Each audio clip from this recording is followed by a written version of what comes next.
यदि आपको ये बातें पसंद आईं तो आप इन्हें अवश्य ही आगे बढ़ाएं।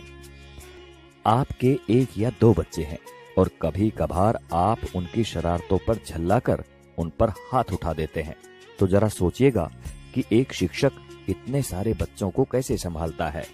आप खुद टीवी या मोबाइल में व्यस्त हैं, आपका बच्चा आपके पास आता है, आप उस अधखिले फूल को झिड़क देते हैं, जाओ भागो पढ़ाई करो। जरा मन को शांत करके विचारिएगा कि एक शिक्षक किस तरह अलग अलग बुद्धि वाले और अलग अलग अभिरुचि वाले बच्चों को 45 मिनट तक एक सूत्र में बांध के रखता है अपनी कक्षा में। आपका बच्चा दिन भर गेम खेलता है, घर पर पढ़ता नहीं है, इसकी भी शिकायत आप शिक्षक से करते हैं। क्या करें, हमारा मुन्ना तो हमारी बात ही नहीं सुनता, जरा डराइए इसे। अरे भाई, बच्चे को डराना है तो उसे किसी बाघ के सामने ले जाओ। आप गुरूर ब्रह्मा टाइप की बातें रटते हैं, पर कुछ पेरेंट्स भगवान तो छोड़िए, शिक्षक को इंसान तक नहीं मानते।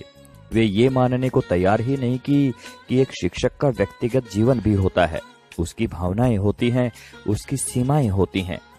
अन्य विभागों के कर्मचारियों की तरह शिक्षक सिर्फ एक वेतनभोगी ही नहीं होता, इसमें सिर्फ सेवा का आदान प्रदान ही नहीं होता, बल्कि छात्र शिक्षक के बीच तमाम मानवीय मूल्यों का भी आदान प्रदान होता है। आप अपने छोटे मोटे काम कराने के लिए सरकारी कर्मचारियों के आगे हाथ जोड़ते हैं, पैर पकड़ते हैं, लेकिन शिक्षक जो कि आपकी संतान को शिक्षा दे रहा है, उसकी एक गलती आपसे बर्दाश्त नहीं होती। आपका बच्चा, वो बच्चा जिसके लिए आपने मंदिरों और अस्पतालों के जाने कितने चक्कर काटे होंगे, अगर एक ही चीज 3 या 4 बार पूछ ले तो आपके शरीर का तापमान बढ़ जाता है। अब जरा सोचिए कि एक शिक्षक किस धैर्य के साथ बताता है कि 3 जमा 1 और 1 जमा 3 दोनों बराबर होते हैं, भले ही ये एक दूसरे के विपरीत नजर आते हैं।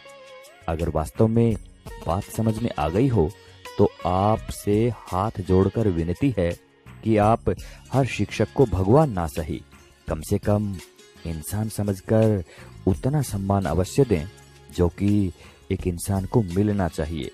सभी शिक्षक बंधुओं को समर्पित एवं सभी सम्मानित अभिभावकों को चिंतन करने हेतु प्रेषित है ये बात। आप सभी का शुक्रिया। नमस्कार। जय हिंद।